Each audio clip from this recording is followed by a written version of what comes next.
Hello, Brandi here with Peak Psychological Services and Sillon Wellness. I've been thinking a lot about grief, and I wanted to talk to you about that today.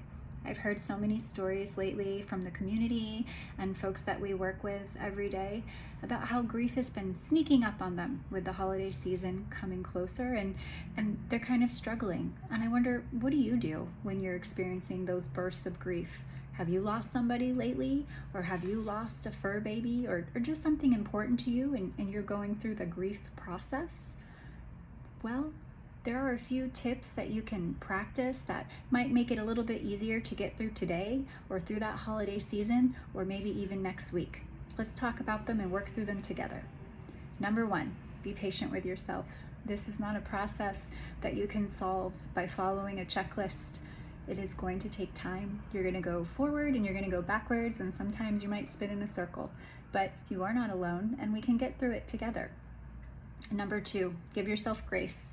Grief and the process of grief will not look the same for everyone. You might need to handle it in one way, and your partner and your cousin or your auntie or uncle might handle it completely different. That's okay. It might look different for others, and you won't be perfect, and neither will they. Number three, accept your emotions. It's okay to be angry. It's okay to be sad. It's okay to be happy that the person or the little fur ball that you love is no longer in pain or suffering. It's okay to have conflicting feelings, and all of those things can be true at once. Number four, remember the person. Remember the fur baby, or remember the object or life event that you are grieving, and celebrate it.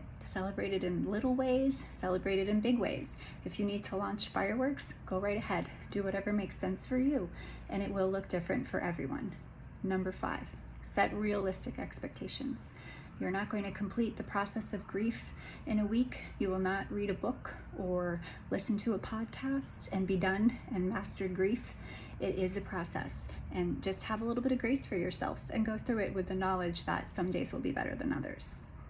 Number six, reach out. Reach out to friends, family, the community, and a professional. It would be really helpful for yourself and for those around you for you to talk to a therapist or other professional to help you walk through the process of grief and understand how you're feeling and understand where you're going with your thoughts and feelings.